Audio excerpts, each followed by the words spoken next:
anyway. Well, we're already. Can you see it in my shot at all? We've been live this whole time. So this room is the only room in the basement that's finished. Okay. I took the roof off it because the roof was sagging and desperately needed replacing, and I don't care about replacing it because all that's above me now is like these beams. Oh, sure. Yeah, the rafters. And I don't have a problem with the beams, Right. except for one issue. Where the beams meet the edge of the finished, like here, where they meet the edge of the finished, like walls. This section and that section over there is the same all the way around. The problem is there's a window on this side that the cats sit on. Mm-hmm. And one of the kittens, Ray, thought, hey, there's a little gap up there. Can I get up in there? go in that gap? I'm going to be a cat. Can I sit in that gap? At which point I scared her off and she ran away. Mm-hmm. But Louise was watching. Maybe that kitten knows a thing or two. And Louise jumped in the gap. Oh no. So at one point, Louise was between the finished walls and the edge of the house frame. Mm-hmm. To which my response was, Louise, get your ass inside of this house right fucking now. I swear to God. At which point she did come out of the hole and she came out and she came down, and every so often she Gets that little looks at twinkle that in her hole. eye. And she's on. So right now I've got my air conditioner plugged into that window because it gets so hot. But I did put a shelf up under the window so the cats could have somewhere to sit and look out the window. And every now and again, Louise will be sitting on the floor, not able to get to the shelf at the moment because everything is blocked leading up there. Mm-hmm. But Louise is a smart cat, and she will just floor to ceiling jump that thing and get onto it. And every now and again, she gets the ears tucked back, looking up at it, going wiggle, wiggle, wiggle, wiggle, wiggle. Yep. And it's just like, for fuck's Don't you sakes. dare. Don't you. I swear to God. In the process of putting up a plywood wall in the garage, I took some of the excess plywood that I had, and I just measured the gap between like the floor to the top of the furnished area. I just like cut me some plywood, screw it into the walls. Problem solved. Now no cats can get into that gap. There you go. Gotcha. Yep. And All right. boy, were they pissed. Oh, yeah. Last thing. Oh, I bet. Yeah. Last thing. Let's do your drink. I have limited edition Werner's Boston Cooler Creamy Vanilla and Ginger Soda.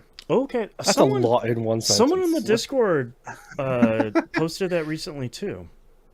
Yeah, I had seen them post it, and I was like, oh, okay, yeah, I haven't had cream soda in forever. And this was in the checkout. And I was... Okay, it's not. Nope, still going to blow up. Give it a second here. Maybe. Nope. Nope. God damn. Uncle Bob's fighting. Yeah, it smells good. Are you... I have it all over my hands now. Checking in about half an hour. Yeah. Optimus Servo. Thank you, Fairwear. I love non-mainstream sodas because they always do that shit. I thought you were going to be like, I love non-Newtonian fluids. I was like, dang, yeah, me too, man. Well, here, I mean, top 10. You guys go ahead and start the show. I'm going to mute myself because I got to clean my hands now. All right. Boston, add to your show notes. Nymph gets sticky. Thank you very much. Yeah, let me write down Nymph gets sticky. Gets sticky. TM. The wildest outcast. We've What had the in a craziest really show long notes time. we've done in a while. Oh, God. I got my coffee from my new cup, which is the same as my old cup, because I dropped it, and it got a dent right here. Oh, like right on the bottom where it needs to balance? Yeah, so whenever I put it down, it just went... Oh, my God. Yeah. Which is funny, because this is the third version of this cup that I have bought, because it's a thermos cup, so it does hot and cold, but it has a snappy close lid, which I desperately need, because frequently coffee is too too full. It does have a vent hole, obviously, but I really like this cup. But it's the third one I've bought because the previous two I have dropped. Oh, sure. And when it drops, it always lands right on the bottom, right on the corner, and just becomes one of those cat toys with the rounded base where you just poke it and it just wibbles itself. Right. And funny enough, the first time I dropped it was the first one I dropped was right before I went to Florida. So I had a wobbly cup when I went to Florida. The second one I dropped right before I went to the Ren Fair. So, like, apparently me going on vacation is a curse, and I will just drop my thermos cup the entire time. Goodness. Heaven forbid I go to England. I had to drink it off camera. It's good. I just had to drink it over a sink because no matter what, this thing was apparently just going to blow up for no real reason. There you go. It's too powerful. That's what he said. I guess. But it's real good. All right. Are you guys ready to get started? Yeah, let me just scroll down all of my notes to the actual show notes here. There you go. Yeah, I'm good. All right. Let's get started in 3, 2, 1. Welcome to a brand new episode of That Video Game Podcast, aka TVGP. I'm your host, Boston, and joining me as always is Moonpeer. Hello. And the Nymph. Hello. I should have said Hazar or something. Oh, yeah. Excelsior. You don't have your hat, yeah. Yeah, don't forget that this is a listener-supported show. If you'd like to support this show yourself, please head on over to e1m1.cash. The ones are the numbers. We had probably the most bananas outcast. It clocked in at we went places. almost an hour of... I don't even... I mean, we of course talk about some of Moon's travels over the last couple of weeks.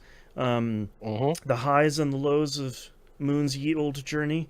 And we talk about so much other stuff. I don't even know where to start or where to end. It's You might want to double check your options for cremation. Yes. After listening to the Outcast, we have some suggestions.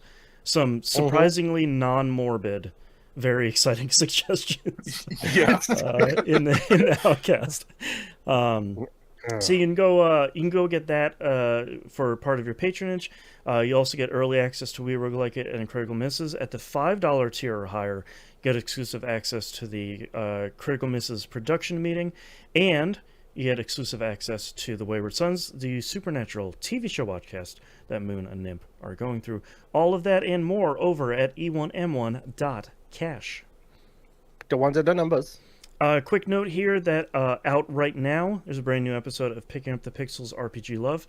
We talk a little bit about Claire Obscure, talk a lot about Division 2, we talk a lot about Destiny 2, and we talk a lot about some very strangely named RPGs that are coming to the Switch 2 next year. So go check that out on this very feed. Moon, what have you been playing these past 2 weeks? Well, I'll be honest. I didn't play a whole lot the week before the most recent week because that was work week and also getting ready for vacation week. Even if it was only a weekend away, it wasn't a full week away. I didn't want to spend $6,000, only $1,000. So, I only took the 3 days away. I did spend my vacation, however, playing a whole bunch of games. Okay. Little asterisk point right here. A whole bunch of games you've heard me talk about plenty of times before. Thank you very much. We'll start with the one you haven't heard me talk about in a while. We'll start with Boston. Don't pull it up. I'm Boston, ready. Don't pull it up. My fingers are on the keys. I did a single level in Doom: The Dark Ages. I finished the level I was missing collectibles on, but that's all I did. Okay. That is now top of my list in my Xbox, so that game is now probably going to be the priority focus now to get my 100 and something gigs back, and then we'll see where we go from there. Because in the great mission of Moon to round off his gamer score back to a 0 or a 5, GDU Boston, it's all your fault. Yes. Of 2025.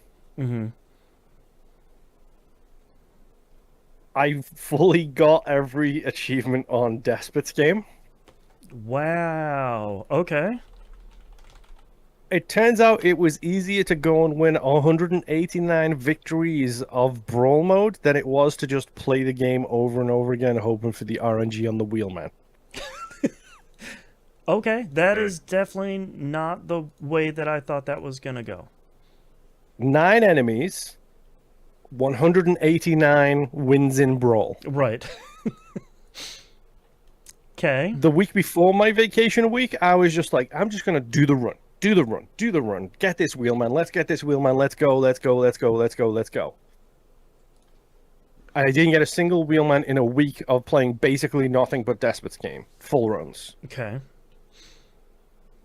So my vacation week, I was like, what if I just do the Brawl mode? Right. And focus down, get some practice at it, and see how it goes. So I got 189 wins in the Brawl mode. Dang. That's not full wins, that's just PvP wins. So I won 189 PvP fights, which happen every 3 floors, and the roll is random and stuff like that, so you can do good or you can do bad. But I got that. Okay. And I was like, thank goodness, I got this achievement. And then the complete all of the achievements achievement didn't pop, which is the achievement which had the 1 on the end. Right. So I went to True Achievements and I was like, hey guys, Hey, What? fellow achievement hunters. there is one guide for that achievement, and it says, hey, if you get this happened to me, I got all of the other achievements and this achievement didn't pop. If this happens to you, I put a ticket in with the dev team, and this guide was from like 6 years ago. Mm-hmm. And the dev team said, do a run, but do this little secret mission and this mission in the same run. And then when you get to when you finish the run, it should pop the get all of the achievements achievement. Okay. So I did, and it did, and Despot's game is 1,000 gamer scored. Thank you, random person, for that dev ticket like 4 years ago or whatever. True Achievements user. I thought the only thing you were gonna find was just like an abandon all hope kind of forum post of this will never be fixed. You are just screwed. There is some games with a fair few of those achievements in there, and I'll be honest, like that's a lot of the ways that is how True Achievements figure out who is hacking. Because if someone hacks like a game or an account, and there's a game that is knowing continued achievement and they have it, especially recently, it's like, well, bro, you're just hacking, so we're not going to give you your True Achievement feed anymore. We're not going to tell you what your score is, right? Because you clearly did something wrong along the lines here. Yeah, so that's how they figure that out, and it's kind of cool that they do that. So I got that, and I was like, "Yay!" There's one of the games on my list that has rounded off. So now I've completed like 3 of the 6 games that had rounded off gamer scores. Nice. What's next on my list? Yeah. Well, next on my list was Signs of the Sojourner, which we played for Game Club. We did. Years ago? Many years ago. That has like 7 achievements, which are all like 56 gamer score. Gross. So I may or may not have done around about 40 runs of Signs of the Sojourner from start to finish this past week, to get the right roles, the right cards, the right conversation topics, the right unlocks.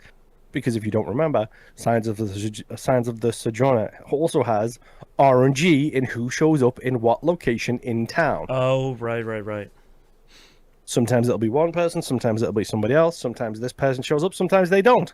Sometimes the person you need to talk to get the achievement is not there, which is just wonderful. And it gets even better because it has that whole thing of the accents are different, which is represented by the different colors on the different shapes on the cards, and that's how you have successful conversations with people. For the achievements, you need to have all successful conversations with these specific people. That's why I had to do so many runs. Oh, I see. Okay. Anyway, I did that. That game is phenomenal, and I didn't know this, Boston. There's like 9 endings. Oh, I had no idea. That's interesting. There is an ending where you run away with the thief. There is an ending where you You repair the robot and settle into a farm with just you and the robot settling Oh in. wow. There's one where you get the shop up and running. There's one where you move to the first town. There's one where you move to the third town. There's a different one where you spark a rebellion against the Rikers. Dang. And then, like, there was like 9 different endings, and all That's of the cool. ending achievements are the ones which are like 36 gamer score or whatever it was. And I was like, That game is cool. super cool. it's really great. Like, if Yeah. you haven't played it, wishlist it, get it on discount, whatever you need to do, just do it and give it a couple of runs. The more I played it, the more I understood it, Yeah. and the more I understood it, the more powerful I was, the earlier it was. Right. So, like, never miss an opportunity to talk to the lady who runs the caravan, for example, because really early on, she gets access to the diamonds and the squares, which is the northeast thing. You don't usually get them until later. So if you force her to, you can force her to start dropping out some of those double symbols on each side cards really early, so you gain access to more conversations a lot earlier. But yeah, it was a shockingly fun game. And even after I got the odd achievements in that I was missing, I was like, yeah, screw it, I'm just going to complete this whole game. So I did, and I got the full 1,000 gamer score on that one too. Nice. Thank you very much. Then I visited a recent We Roguelike It game, which Ooh. also has odd achievements. Okay. Shogun Showdown. Ah, the show. The show. Yeah. Yeah, that's got every achievement in that game has got an 8 on the end. Did you know that, Boston? God, so. Why are roguelikes Except- like this? Except for like 4, and 4 of them have got a 2 on the end. So I was hoping I for think- one of those. Honestly, I think at this point in time, with listening to you guys talk about roguelikes as much as you guys do, obviously, because you have a whole show, Right. I feel like they do this on purpose because 100%. they know they're grabbing a certain group of people Right. with a certain kind of Masochists, you attention can say it. span. Yeah. I can't they're leave on this the at scale. 48 points. Yeah, exactly. And so they do that to force you to keep playing their game to get that achievement. Yeah, It's diabolical Yeah. is what it is. it is. Oh, 100%. Because, spoiler alert, all of these games that you've heard me talk about, these are all games that I play on Boston's behalf, so we can do a different show about it. True. I mean, it's also your fault too. You can tell Boston no at any time. That's right. Are you kidding me? I'm a people pleaser. I 100% can't say no to it. Also, both of us are addicted to roguelikes, so like we're both. exactly. I mean, that is we are true. both Just the problem. feeding each other's addictions. Yeah, exactly. Yeah. 1 month at a And time. then I make the stupid mistake of being like, hey, Boston, do you want to rank something? And then all of a sudden, Boston's like, ranking. yes, please. It's like, wait, you weren't ranking? What? No. Yes, right. So, hey, Boston, Yeah, huh? I got a bunch of achievements in Shogun Showdown. I had to reinstall it because I was so annoyed with that game when I finally completed it that I uninstalled it completely, apparently. Okay. So I had to wow. reinstall it to play it again, which is unusual for me. Yeah. And I was like, okay, so what achievements am I going to go for? So I focused on the one that was probably the stupidest one to do. Okay. Because I was like, okay, no matter what I get in all of the other sides, if I unlocked one achievement and it was like, cool, what did this take me to? It took me to like a 4. And I was like, oh. So So then I close. unlocked a different achievement and it took me to like an 8 again. And I was like, oh. And then a different one took me to 6. And I was like, okay, I swear to God. what's gonna... So I went for defeating the Shogun on day 7 achievement, Oh, okay. which is the final day in the game, Boston. It's every day you progress, it makes the game harder. Day 7 is the final day. Okay. There's a secret boss at the end of the game that you only get to if you course defeat there the is. Shogun at the end of day 7. It's a roguelike. Is the final level hell like it always is? The boss can't be hurt unless he attacks you first. Okay. Mm-hmm. Yep. Because he's in the background of the level and he constantly that's summons enemies. That's pretty cool. It is really cool. And then after he summons a bunch of enemies to try and like trap you in place, he'll come to the foreground and like he attacks straight down, but he takes up 3 squares. Mm.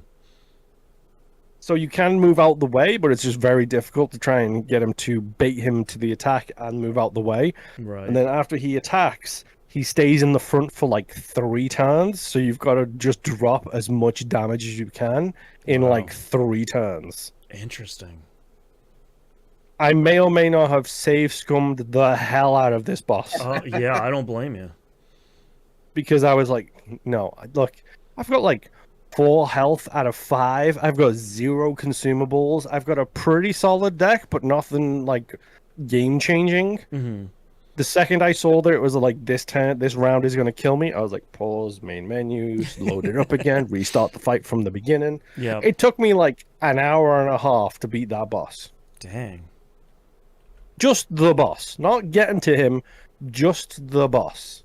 That's wild. I really love Shogun Showdown. If you haven't played Shogun Showdown, you really should probably go and play Shogun Showdown. It's really good. The show. It's unique. It's innovative. Like the 10-based combat. It's 2D FTL. If you need any more convincing, it's really solid game. But anyway, I defeated the Shogun on day 7, and I defeated the Shogun's evil heart container from like the end of that. That got me an achievement worth 52 gamer score, which rounded me back to a 0. Yes. I was like, thank goodness I only got that achievement. I paused the game, I quit the game, I uninstalled the game. Yep. I'm back, baby. Let's 5s go. and 0s the whole way down. That's right. That's all I'm interested in. Finally there. And every game that you suggest from now on for anything that we play, I'm checking that gamer score before I pull it on my Xbox. Mm-hmm. Because, plan. Oh boy. You got to have an entrance plan and an exit plan. That's right. Yes, 100%. But go play Show. You should really go play Show. Really Show is great. And listen to We Work Like. And the only and listen to We Work Like It. The only other thing I played was we played REPO on Friday, which was a mess.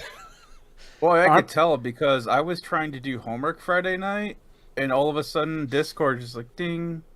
Ding, ding, ding, ding, ding, ding, ding, ding, ding, ding, ding. And I almost went in there like, what the fuck are you? Oh, no. Got one. There we go. I got a little too relaxed. But I was like, what are you guys doing in here? That's right. Well, I'm going to throw something out here that might be a hot take. 9 people at once in REPO might be too many.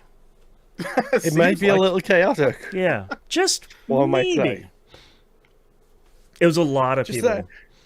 It was. So we tried to roll out with a whole new mod pack, which my bad. I didn't do the prerequisite of checking in with having 3 or 4 people jump in just to make sure it all loaded. It didn't. So we had constant hang-ups on loading screens. Something gumming up the works, But I mean, so I talked about it on my stream. That happens with live streams, like that, or with modded stuff. Sometimes you try something new and it just doesn't work, or like it doesn't work because there are a bunch of other prerequisite packs that you need, or the game just updated and something else. Like that's just how it goes. Yeah. So like we messed around for a while. We couldn't get the new mod pack to work, so I'm gonna try and do some experimenting on that by next time. See if I can figure out what was causing the hiccup, or as I did today, I just added a bunch of load faster and easier mods into the mod list, so hopefully that solves the issue. Try and brute force it. Well, there was a point where when we were playing Lethal, there was a point where we got to 100 something mods, and it was taking 3 minutes to load at that point. And then there was a quick load mod, and I was like, let's just see. And then I put that in, and it loaded instantly. Damn. And I was like, okay, so apparently some people can optimize this game as a group better than one person developing the game can, essentially. So I added a bunch of those, and I'm going to do some experimenting and see if that works. But we rolled it back to the previous one, which is fine. Whatever. Rolled it back to the previous mod pack, got everybody in, and things went about the way you'd expect for a game night. With double the amount of people it should have. Yeah. So we've talked about it before, but in real life, I don't like being around more than 3 to 4 people at a time, because I just get overstimulated, and then my brain just switches to default white noise mode, where it's just Mm-hmm. and I can't hear anything or anything like that. And that kind of happened like at the start of every level because it was 9 people trucking out of this spaceship, Yeah, all in the yelling same at spot. once. And then even worse when we got to the shop and certain chaos agents just started throwing mines everywhere. I mean, when we were Which- in the middle of a level and everyone kind of fans out and starts figuring out who they're going to pair off with and what they're going to do, and people start exploding, like it gets a little bit better. But at the beginning, it's just like, oh, there's so many people. It's here so many talking. people Oh all my God. talking at once. Yeah. It was unreal. And then everyone in the shop at the same time while you're trying to figure out what you want to buy and Everything health exploding. items for people. And then Bill and Modern and Rob just start picking up all of the weapons and hitting everybody with them all. 3 people Like, saying, I'm my a f- baby at the same time. Yes. Yeah. Mm-hmm. Yep. The My usual. favorite was like Modern putting the mine on the front of the ship and then just going in the ship and just crouching. Yep. And hiding. then all of a sudden, I'm trying to like buy some stuff. I hear a giant explosion, and like 4 heads just go shooting past me, past like the side of my screen. Yep. Like, what happened here? Like, what just happened? Because I don't know. Because I'm trying to corral everybody into doing their thing. Right. And I go back into the ship, and I look at Modern, who's just sitting on the bench like normal, and I'm like, "Did you do that?" And he was like, I placed it, but I didn't touch it. And it's like, that means you did it. That means it was your fault. That means it's you. I did. I haven't been able to play Repo for a while. So this is the first time that I played with the new level. Was the museum map. Yeah. Yes, the Human Museum Yeah. Like that was a pretty wild museum. There are some. with the chatterbox item, which is just the funniest item. Yeah, picking it up, and it does. It's one of the few things in the game that is. It's not really a negative, but it does do the voice modulation stuff, which I'm glad they have more of. It's a much meaner map than a lot of the other ones. A lot more bottomless pits.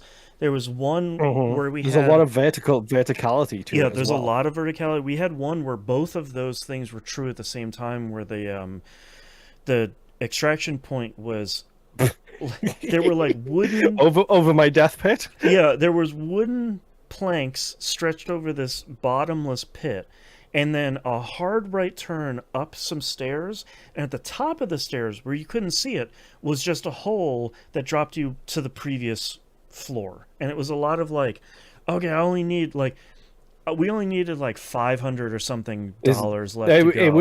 It was it was literally we needed like 1,100 or like 1,080 or something like that. Something like that, yeah. And Boston finds this little plane, and I'm with him at the same time, and he's like, "Okay, please don't be cursed. Don't take off. Don't do anything like that, don't please. fly off and get damaged. This is exactly what we It's need to hit this $1,200. It was like extraction point $1,200. and be done." Mm-hmm. Yeah. And then Boston takes it across the planks, up the stairs, and I'm right behind him, and he just immediately goes "Zoom," down the hole. And I drop the plane, and it loses like 150 or something.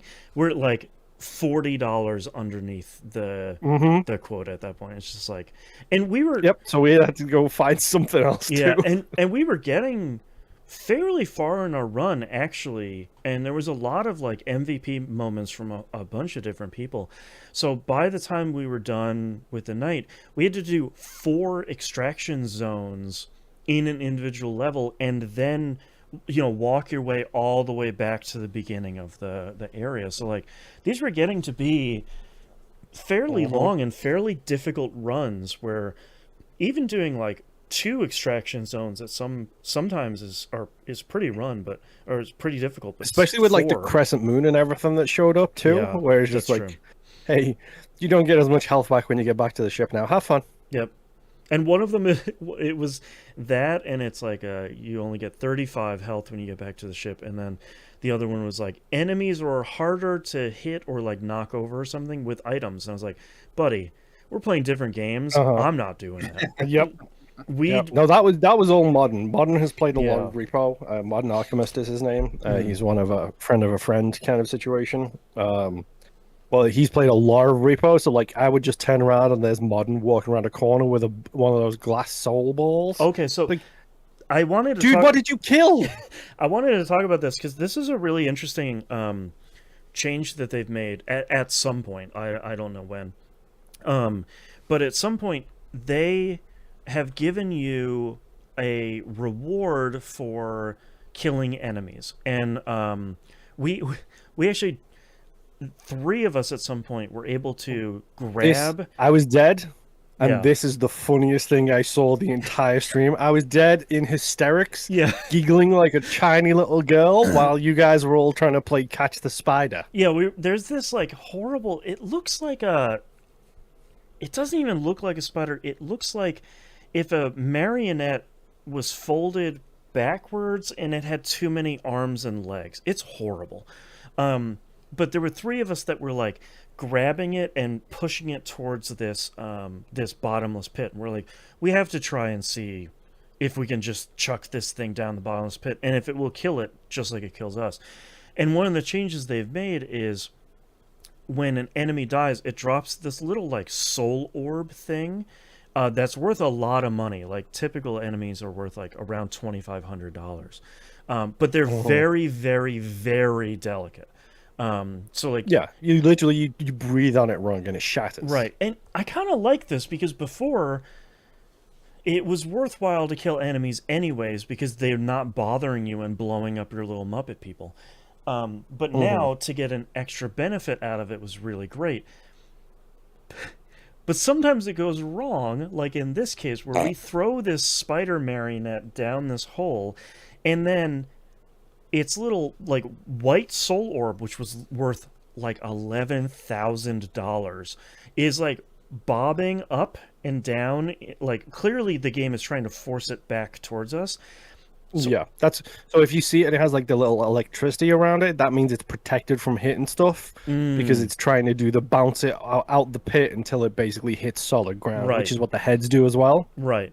Until I try to get my hands on it, and it slips out of my hands and right past my head and goes in this beautiful, outstanding, award-winning arc and shatters right on the ground.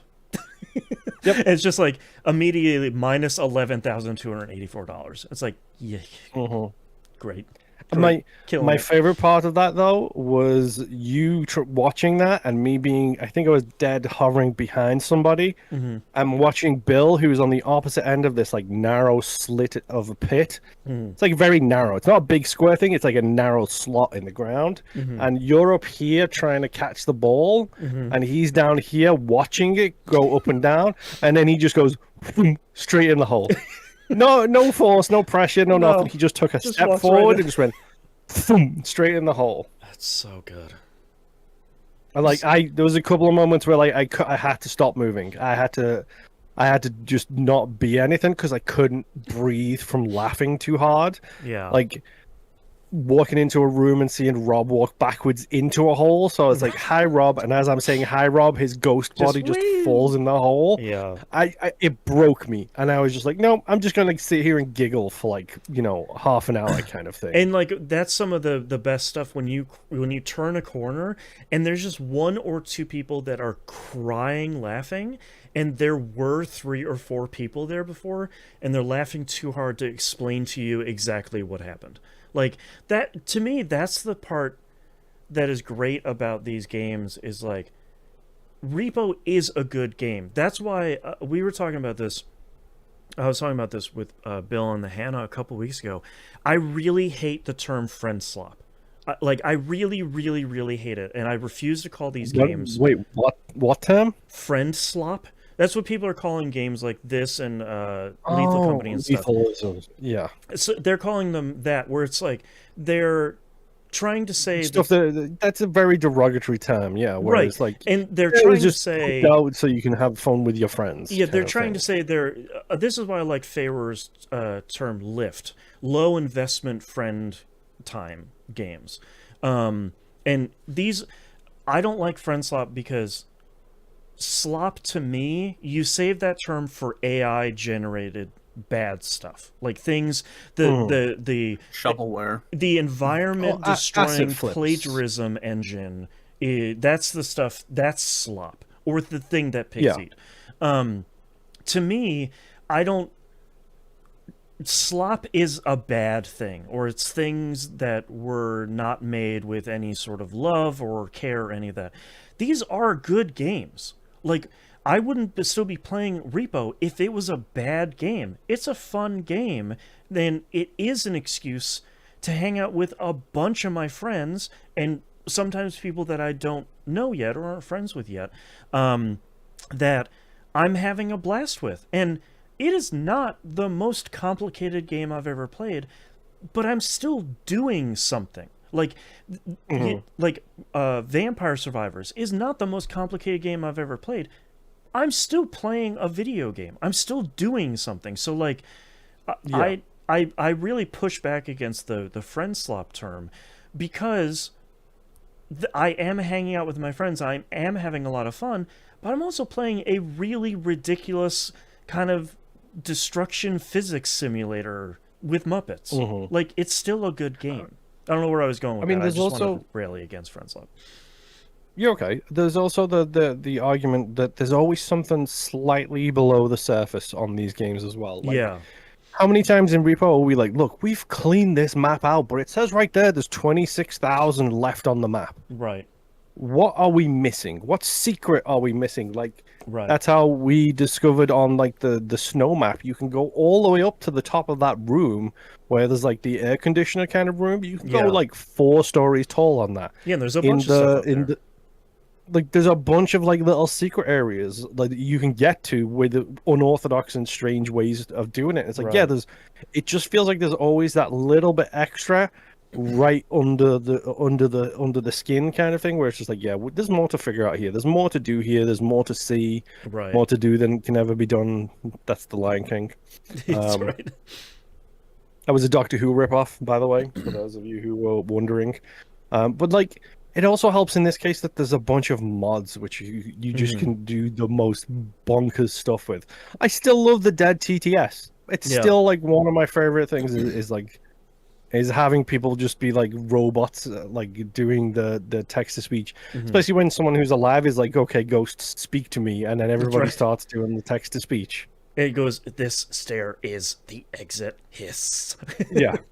And like, Exactly. to be clear, if you were playing this game without the mods, it would still be really good. Like, it's still a really great base game. A lot of the mods that we're using pretty are much, like, we need more people in a lobby. Yeah, it's literally right now all we have is QOL ones, which is like you can see the map when you're dead, and you can talk when you're dead, and it has the total on the screen of what's on the map. That's it. That's literally all that we're really using, and a bigger lobby. Yep.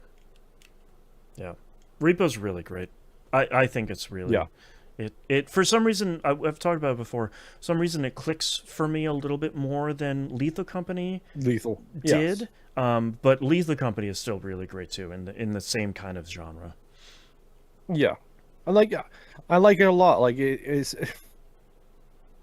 especially, it's funny as well because like now that we have the whole expressions thing in, which I don't know if that's a mod or not, but every now and again, just catching, like we were talking about, like I think Alf was hiding from someone from like the nun, and we were all dead, and I was like, guys, you need to change to Alf's camera and look at him because he just looks like an angry kitten hiding underneath like a chair. Yeah, because his eyes were like squinted angrily, and he's like tiny little like shape in the corners. Like, oh, it's golden. There's so many moments of like pure gold in it, and then you guys trying to pick up the tea tray was hilarious to me. I didn't realize that all of the tea tray was worth like $20,000 or something, and we didn't realize that all of the teacups and stuff on the tea tray were individual items. So as we start carrying it, it immediately just tilts and it turns all sideways. of it goes, and it's like minus 5,000, minus 2,000, minus 1,500. It's just like, okay, sure, why not? Yep. It was quality content at the best of times. Yeah, it's really great. It was fun. It was hilarious. Like I said, I'm going to try and futz with this mod pack I've got. I'm not doing any more levels. I'm doing like the one I have my eye on right now is it adds a whole bunch of additional like items to collect, and a bunch of which are voice modulation tricks. Mm-hmm. Because I know that that's a tickle your funny bone kind of thing, Yeah. Boston. So I'm gonna see if I can add a whole bunch of that stuff in, and we'll go from there. Like, if I can get this all to load, then great. We'll go from there, and probably eventually get to the point where it starts adding more maps to it. Because I know someone has made a Minecraft map for this game, which is just like, of course they That's did. It's cool. Minecraft, Yeah. but also it's it's just so fun and stupid and hilarious all at the same time. And Yeah. it very much like it's my one of my favorite things about Lethal 2. It's the microscopic emotions make a difference to the character that you're controlling. So it's like one of my favorite things in Lethal when it's like, okay, who didn't tell anybody that like the thumper was around the corner and cost like 3 lives, and then somebody just moves the mouse a little bit and points it slightly downwards, and then someone's head just angles downwards, and you're just like, okay, so it was you, and I know you just put your head down. That's right. So I know it was you, and this is the same with like with the talking, with the motions, with the weirdly specific eyes that like seem to follow you around the room every time. Repo is great. Again, it's a fantastic game. It's really good. I join in on Friday. Let's see if we can't get 27 people Check to play this game. the LFG channel in the Discord, discord.tvgp.tv. That'll have all the info. And if the code doesn't work, because every once in a while, you can at me too. Yeah, the code gets a little bit weird for people. There's plenty of people there that are using R2 Mod Man that can help you. Don't hesitate to ask for help. Yeah, reach out, let me know. I'll do what I can to help. And that's all I've been playing. Cool. All right. My section is going to be fairly short because homework's been a bear this week and will be for the next 2 weeks because we're getting into the final weeks of accelerated classes. So, which is probably why the errant swear happened, because I'm tired. Riding the struggle bus. Yeah. So the first game I'm going to touch on briefly is first Berserker Khazan. Souls-like that I did start after beating AI Limit. I've beaten the first area, and then I did a bunch of grinding on the final boss of that area because this game drops armor, just like Neo, just like any other RPG kind of. Okay. Anytime you beat an enemy, there's a possibility of it dropping a piece of armor or an armor set. And the boss for this area has an armor set. I was like, all right, cool. I already have like the shoes, the gauntlets, the helmet. All I was missing was the torso. I'll just keep grinding against this boss until I finally get it. And the Monster Hunter Quandry, I see. Pretty much. And when I play more of this, I'll get more into all the systems and stuff like that. But you can choose to teleport. There's a hub world once you beat the first main area. And you can choose to teleport to any of the bonfire equivalents in this game. And there's a bonfire just before the boss. So just go to the boss, go right back in there, and you can fight the boss an infinite amount of times. They're not gone after you beat them. Interesting. So I'm like, all right, cool. So now I can go in here and just grind out this armor set. Anytime I had like 10, 15 minutes to grind out this boss, I would do it. I did not get that armor set until I think yesterday afternoon when I just had a free moment. All I needed was the torso. I have so many others of everything else. I have all 3 weapon types from this boss. I'm only using the greatsword, and I had that like first drop. It's like just this one piece, it would not drop. And then the update happens, and then I fight the boss one more time, and then it drops. I'm like, cool. There you go. Now I can just move on. So eventually I'll dig into it. I just didn't have a whole lot of time to play. So the next game that I was also playing because it only takes a couple minutes is Division 2. My son and I went through, was it Coney Island? Okay. So we completed the main mission through there. Those are cool missions. Yeah, they were actually really fun. A lot of back and forth with those bosses where it's like, oh, you're not getting through here without, or whatever. It's like, all right, pop out so we can kill you. And then they do, and then we just wipe the floor with them. It's like, all right, moving on. Yeah, we're obviously way overpowered for for the base game stuff. But then after that, we also went and did the Pentagon mission, which was pretty sweet, and that gave us access to the DARPA labs, which was pretty sweet. So we Those went are through there cool and knocked out all missions. that stuff. Yeah. Yeah, and so had a lot of time, had a lot of fun doing that. Got a bunch more stuff unlocked. We still have like 6 some odd side missions to do Jeez. before we're moving on to New York. Yeah, because that opened up like a bunch of other stuff too when we completed those. Have you been? I meant to ask you this last week. Have you been doing the manhunt missions for this season? I haven't been exclusively like doing those, but Okay. I've knocked out I think like the first 4, Okay. something like that. Because I actually, because I had Rogold's video playing in the background. He was talking about the manhunt stuff too, and I guess to get like to the seasonal end of season raid or whatever mission it is to get whatever item everyone's going for. There's only like a couple of those manhunt ones that you have to actually complete, and that will unlock access to that Yeah, when it they gets have to like the end. a different icon or something.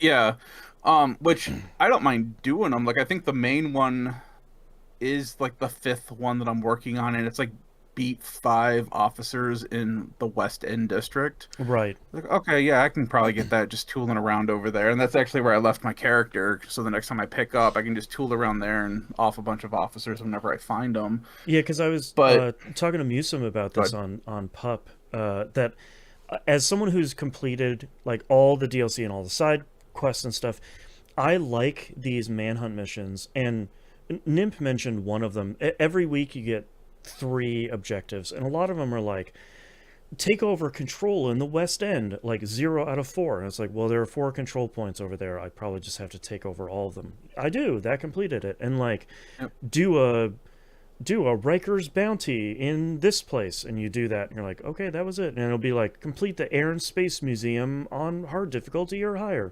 You do that. So like, I like those because I can get in, I can do that stuff for like maybe an hour, and then I'm probably done for the week. And I'm like, oh, okay, I played a little bit of Vision 2 this week. I can kind of play it whenever and move on and kind of spend a little bit of time. And then like probably once all that, I finally hit level 100 in the season pass. So like once all of those are done, I'm probably done for the season, and I'll have like whatever 6 or whatever weeks until the next season. I'll be like, yeah, cool. I'll take a couple weeks off, come back for year 7, season 2, and play more Division 2 then. But like, I like that pattern. Yeah, because at this point, I think we are, at least on this current season pass, it was like 6 weeks and like a handful of days. Okay. So, but yeah, I enjoyed those 2. There was one. Oh, it was the stupid target practice. So to even start these, once you get to the point where they unlock, it wanted you to go to like a target practice thing. Yeah, and that's like the very first practice, mission. like activities Yeah, to get warmed up world. or whatever. I'm like, all right, cool. My son and I ran across one of those out in one of the parks. I go out there, it's no longer there anymore. I'm like, okay, and there's no like map icon or anything. And I'm like, all right, where are the target, the practice areas at? Right. And so I'm looking it up, and there's one in the first area that's next to the theater colony. Okay. And it's like right there. Okay, I go there on the map, and it's not there. I'm in the alley. I am where it should be, and it is not and you're there. Like, what Nothing the is hell happening. is happening? Yeah, so I'm like, okay, how do I unlock this? And again, looking up stuff online hasn't been all that helpful. Right. Because a lot of it has been, it's like, yeah, you just go here and there's the range. And I'm like, no, I'm here. There is no range. Right. What I found for myself just messing around was I cleared, it wasn't a control point, but it was like, there was like something happening in that area. And once I cleared it, then that finally showed up, and it still didn't show up as an icon on the map, but when I went back into that alleyway, the gun range was all set up. There were people there, shooting at targets and stuff. I'm like, okay, cool. And then I could finally knock that out, and then that allowed me to start the manhunt stuff. I see. But it was like a super weird thing where I was just like, what is going on with this? Yeah, I'm trying to find out what the the new exotic that they're releasing is the Tinkerer. I've been trying to basically you finish all of that manhunt stuff, and you do the end mission, and apparently you get a brand new exotic mask. I'm trying to figure out what the, because like you've been seeing, everybody is like, I can't wait to get the Tinker, I can't wait to get this thing, and I'm like, what does it do? What is it? As someone who doesn't look at this stuff, what does it do? I gotta figure it out. Yeah. Right now, though, I haven't been able to grind out for the one mask, the coyote mask that was looking for, but I do have Catharsis somehow. That's a great mask. It is, because I had thought it was something that my son was doing, and it turns out he also got the mask and he had been wearing it as well. But basically, when you take a certain amount of damage, it drops a cloud of healing around you, so that way you start to heal back armor. And I thought it was something my son was doing with one of his skills for the longest time. And I'm like, "Are you healing me?" And he's like, "No, you're doing that." And I'm like, "Oh, okay." Oh, and then I I'm looked doing up the mask. Yeah, and I'm looking at the mask. Yep. I'm like, "Oh, okay, yeah, that is the effect." Like, yeah, I sweet. use that in my Dark Zone build, because people will take down your armor and you just like pop a healing cloud of armor where it's like, no, I'm still good, man. Still in it. Yeah. So, I did play a couple more rounds of Countdown, which that all of a sudden got like stupid hard. I don't know. Oh, really? If, like, the last couple times I just got in with a group of people who just didn't know what they were doing or weren't ready for it. But I did notice that there is Black Tusk in there now, which they weren't when I had been playing. Like the full-on robot dogs and everything were in there the last time I had played. They change up.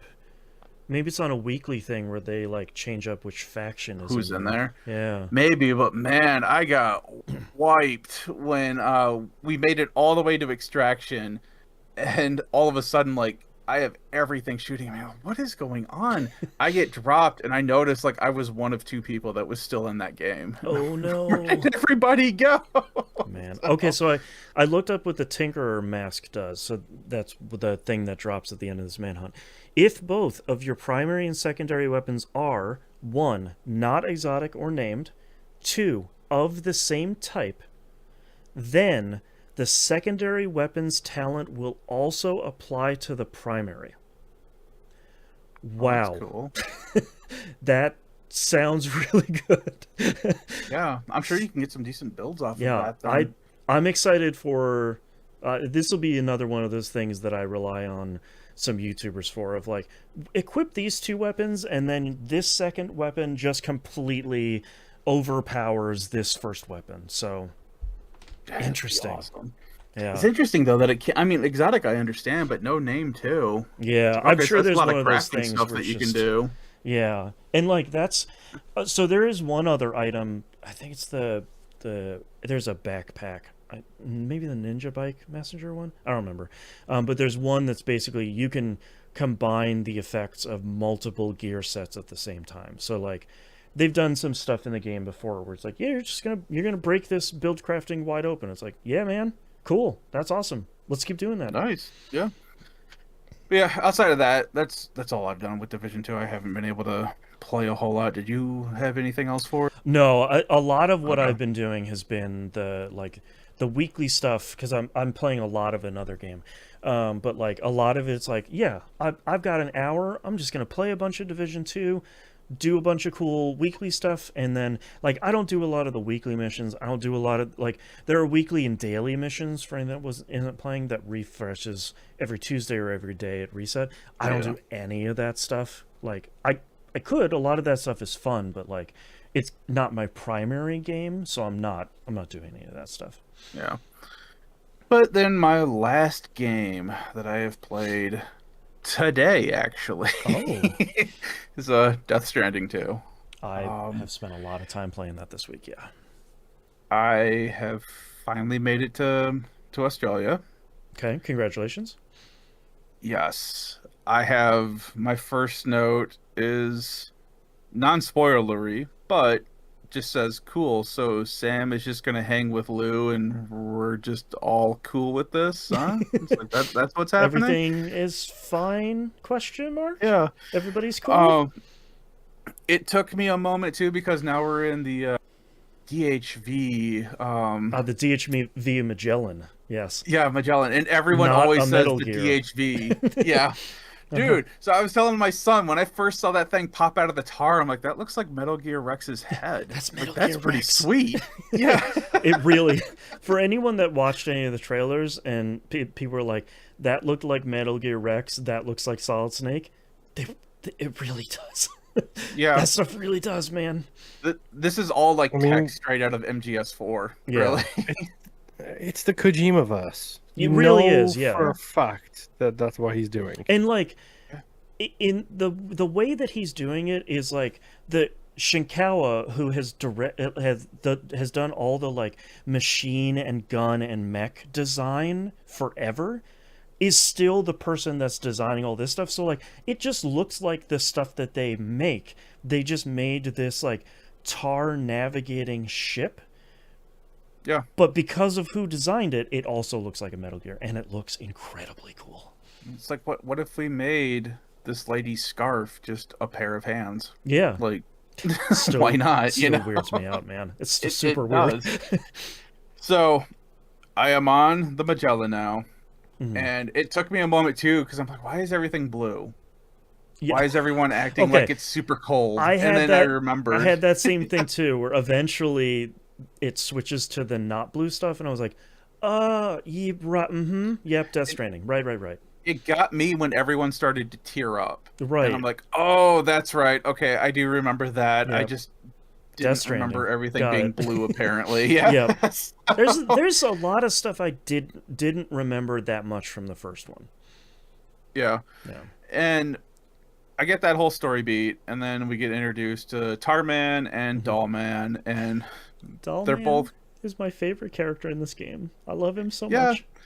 He was a spirit medium who got so good that he left his body, and now he's in a doll and doesn't have a body besides Uh-huh. the doll body. Yep. And I'm like, okay. And, And he's good. go ahead. Well, I was gonna say he's animated at like a lower frame set He's than animated everyone like else. 45 frames instead of 60. Like it's Yeah, good. it's just enough to make him weird. Yeah. And it's kind of really funny. And I just recently unlocked, because he'll go on missions with you. You just put him on your belt loop. Yeah, he like hangs and off of your he goes belt. with you. And it's fun because he plays. I thought he was going to play a similar thing like the guy from God of War, the one that you're always carrying around with the head. I thought it was going to be like, oh, he's going to like tell you the puzzles and like tell you all this stuff. And he comments every once in a while, but my initial worry was like, oh, Dollman, who, by the way, is an incredible Kojima name. I thought he was going to be like talking all the time, because part of what I love about Death Stranding, it's as a really quiet game. Like it's just you and the sounds of the environment and the sounds of nature. And I was worried it was going to be him like, blah, blah, blah, Sam, blah, blah, I'm a doll, blah, blah, blah, blah, I lost my body. But thankfully not. Yeah, you can talk to him in your room, and that's about the only time he really talks to you, besides being in story stuff. But I just unlocked the ability where you throw him up in the air, and he turns into your bird's eye view, and he so goes up dumb. really high. He really does. It's so dumb. I love it so much. It is, but going back to being on the Magellan, once I remembered, it's like, okay, yeah, we're all doing this. We're all blue. Yep. Get out of the tar, and they're explaining how everything works and how Tarman is navigating the ship. Yep. Puts on his MGS4 prosthetic hand. Yep. And I've already gotten my notes. It's like, all right, already enjoying how weird enough the deep end we are now. Yeah. Did you, in your private room on the Magellan, did you get to the point where you have a library in there? No, not yet. Okay, so they at some point will give you like a bunch of books that are in there. The first book you can read is like the most on the nose Kojima book you could possibly read. But the first time you read that, you get an item that you can go bring to Tarman and get some of his backstory. You should do that because it tells you like the stuff about how he got to be on the Magellan, how he lost his hand and stuff, and it gives you a pretty cool cutscene. So, but it's pretty easily missable. So yeah, so far they haven't mentioned anything about a library, but Yeah. I They'll haven't make a seen any big books deal so about far. it. Of like, Okay. Sam, Dallman will be like, Sam, someone gave you. I can't do his accent, which is incredible. But like, they'll give you, but like, hey, there's some books you can read in your room.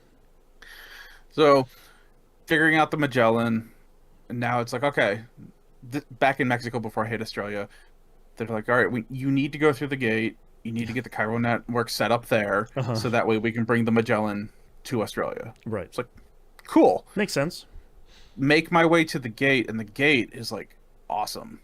It's like huge. Yeah, it's massive, but also the fact that it took me a moment to realize it, but basically there's no shimmer, there's no portal or anything. It's just a mirrored reflection. It's so cool looking. So it doesn't look like there's anything there until you get closer to it, and then you realize, oh, it's a mirror. That side shot of Sam looking at Sam in the mirror is so cool. It is, and there's a whole cutscene that happens before that with people in red, which I was like, oh, those guys will be interesting, and they are, because I've interacted with them later as well. Yeah. It was like, all right, you go through there, there's like the whole warp cutscene of you going through the gate, and then you end up on the other side of Australia, or on Australia. I'm like, all right, sweet, we made it. Yep. Let's go get this thing activated, get it activated, Magellan shows up, and I love how the Magellan always has like this chime sound, like this massive noise that goes off whenever it shows up, just to announce that it's there, basically. And as you're walking away from it, it in the distance is doing that like doo doo doo doo. It's so good. It's really funny because in the area that I was in, I was up on a mountaintop, really far away. Like I could see it, but I was really far away, and you can hear it making that noise, bouncing off the land. And it's like floating way above the ground too, and it slowly spins and descends as you get close to it. God, it's so cool. So we get the whole story once the Magellan shows up. There's this whole thing with Charlie, which was really weird at first. Apparently I picked like every option that I wasn't supposed to pick, because I did the same thing. Yeah, at some point Charlie and Sam are talking, and Sam's like, look, I just can't trust you. And Charlie's like, well, hey, pick somebody from your past that you could trust, and I'll imitate them. And I'm like, that makes me trust you even less. Right. But okay, let's every go through option this is list. basically like, no, that wouldn't make sense. Or like, nah, you're going to meet them pretty soon. Or like, nah, I don't really want to do that. And you pick the last one, it's like, sounds great, Sam. Yeah, I went through Lochna, which was vetoed because they're like, oh yeah, so and so and so and so are together as one, and that would be kind of difficult for me to imitate. Right, like, okay, fine. Explaining everything that happened in Death Stranding 1 around that would take us probably the next 2 hours. Yeah, and then I'm like, all right, let's go Dead Man. And they're like, well, he's not here anymore, so that'd be kind of weird, don't you think? Yeah, and you're like, then why isn't it an option? Yeah, you're like, fine, I get it. You're like, how about Heartman? Yeah, then I do Die Hard Man. Same thing. Yep. And Die Hard Man was accepted. I did Heartman.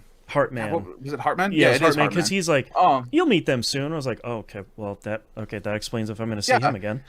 So then I finally get Die Hard Man, and this whole explanation and talking about how the APA APAC is not part of the UAC. Yeah. Yeah. There's a president for this who the president. Yeah. Exactly. And in Hitman style has a branding on the back of his neck of the APAS logo. Yeah, it's either APAS or APAC. It's one of the two. There's two divisions of it. There's APAC and there's an APAS, and they both represent something different within the company. Yeah, it's always like, well, we're not. I don't run their We're not part of APAS. We're APAC. And it's like, bro, come on. Yeah. Spare me. So then I get the whole dialogue with the president, and he's got like this weird pen that's on his lapel. Yes. And I'm like, okay. And then we get to like the end of the conversation, and the pen gets up and starts crawling around on his suit. It was like heart-shaped. It's like a heart-shaped crab. Yeah. And like the thing starts going towards his neck, and then it just disappears. You don't see what happens with it because they shift the camera. Right. No one mentions it. No one points it out. And I'm always like, where'd the crab go? Seeing this. This is super weird. And like the president is so weird and has the weirdest voice actor, and so much of his speech is like, Sam, I need to make sure that we are not part of the UCA. We are completely different. We are APAC, and we work for APAS, and we're not just expanding across. The UCA is not expanding across Australia. That would be unacceptable. And I was like, what? Okay. Well, then what are we doing? What? Yeah. Yeah. This is a lot of acronyms, sir. It's super weird. Uh-huh. Let's see, what else do I got? So once I get all that stuff done, they're like, all right, cool. You get to go out into Australia. Like, sweet. Right. I pull up the map, and I was actually really surprised. They have us in Western Australia down Yes. by Margaret River, it seems like. Mm-hmm. And I fully expected we would be starting on like the east side of Australia towards Sydney, because I thought that's so too. Yeah. the most commonly known area. West Right. side of Australia is my home territory. So I'm like, oh, I know where we're at. That's right. And judging by where that star's at, that should probably be Perth. So it's like, all right, so we're heading up there. I get bounced around. I find the government guys, Yep. drop off their stuff, and they're like, all right, we highly recommend you go talk to the lone commander. I'm like, oh, I am aware, and he is on I my also next love list. that the new government guy is the most Australian guy I have ever heard of. He's like, "Oh, good day, mate. How's it looking out there?" And it's like, "Oh, jeez. Okay, you're leaning. Is everybody here like that? Jesus." Not everyone, but a lot Mick of them. Dundee is there? Yeah, Yeah. like he's really leaning into it. He puts it up pretty well. But Yep. so then I get the stuff for the lone commander, and as I'm going up to his place, it's like I get all the warnings that, hey, there's BTs between us and him. Yep. Okay, cool. What they didn't tell me is that these BTs are now the size of Titans. Uh-huh. And they're And they're- different. Yeah, and they're called Watchers now. I find Uh-huh. out after talking to the commander once I get past them all, because I see how big it is, and I'm like, I don't think my blood grenade's going to do a whole lot. So I Right. managed to stealth past all of them. And what's and the get to the horrible new commander. thing about Watchers, Nim? They see you now. Yeah, they have And eyeballs. Boy, yeah, which they have sucks. blue glowing orbs, and when they see you, they do that thing where it's like their head snaps and they Mhm. lock onto you, and they make a horrific noise, which I Yep. found out later. It's Because my first time terrifying. through, I just stealth past a bunch of them, made it through no problem. But yeah, then I got the Watcher information from the commander, Mm-hmm. drop off all the stuff that I found because I was picking up all of his crap on my way there, and got the sniper rifle unlocked. Nice. I now, up to this point, I'm almost 5 stars with him, so I have like Okay. the lightweight sniper rifle unlocked as well, which I'm running around I with. I love the sniper rifle though, because in the description for every weapon and item in the game, they give you like a paragraph of like, this was printed by the chiral network and blah blah blah. And this one is Yeah. very much like, it's a sniper rifle, so it can take down targets without killing them. You don't really have to worry, blah blah blah. This weapon makes a lot of noise.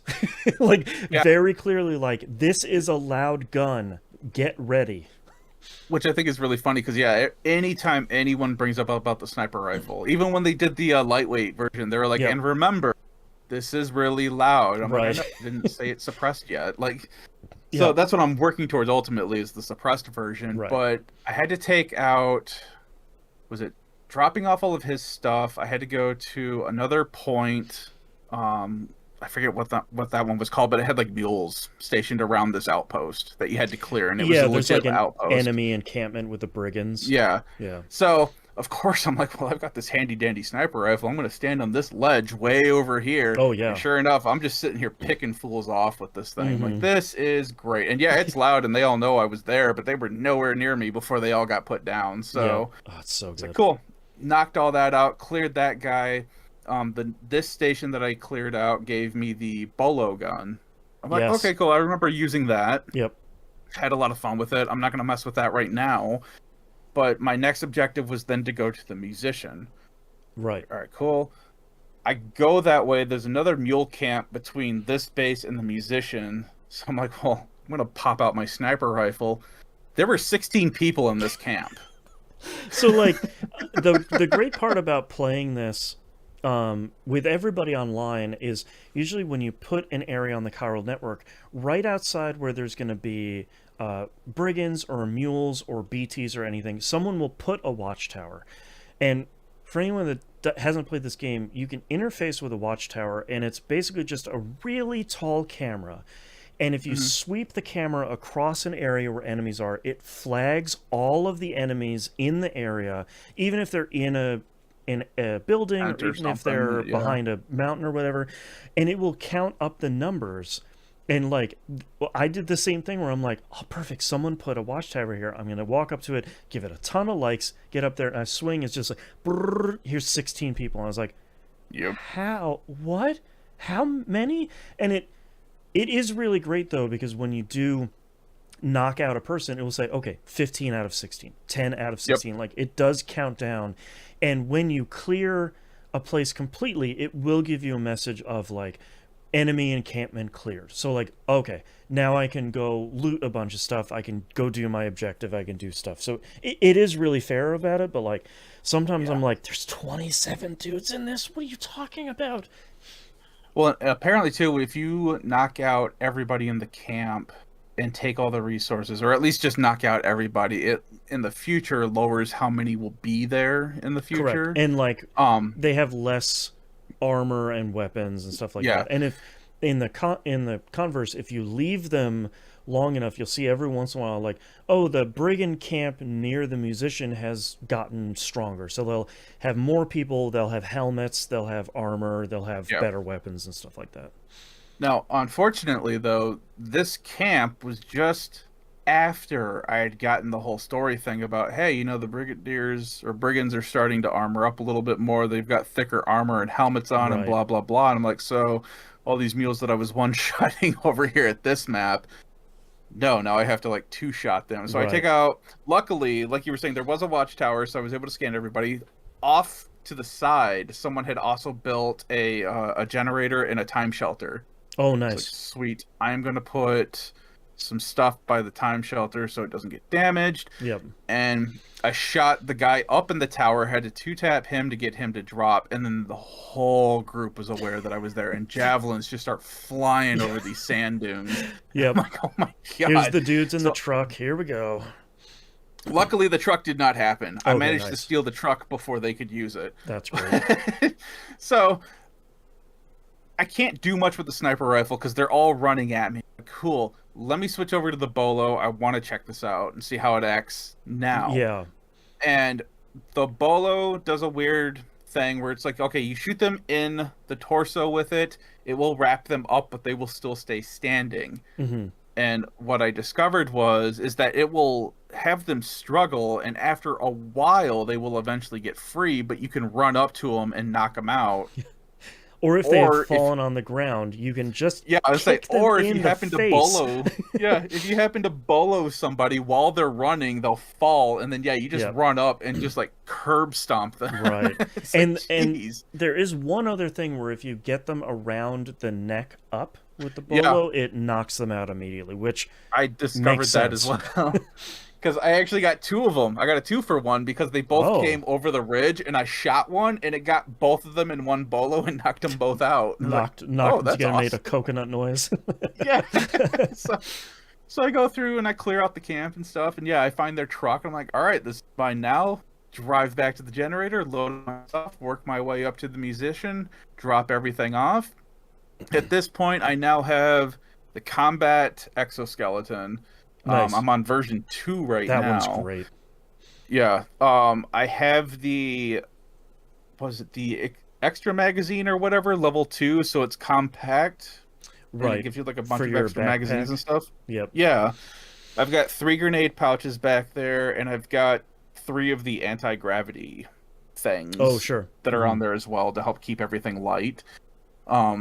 But then from the musician, it was like, okay, now you need to go drop this thing off at what should be Perth. What is it, West Knot Fort or something like that? Yeah, something like that. It's a massive city that you see as soon as you get in that area. Like, it's obvious that's what it is. It's like, all right, cool. Let me go over there. And so I take my truck and drive it over there. I'm like, there's a lot of time. Mm-hmm. What's that about? I should probably, and I'm like, I should probably go and re-equip because all I have is, cutscene. There we go. Yeah, it turns into a boss fight. You're fighting a giant mech for this thing. What's so funny, it's like, there's an item I got before you go do that fight, and it was like, okay, it's effective against BTs and humans and mechs, and I was like, BTs and humans and pardon? The what now? And I was like, what are mechs? Oh, I think I got that too. What was it?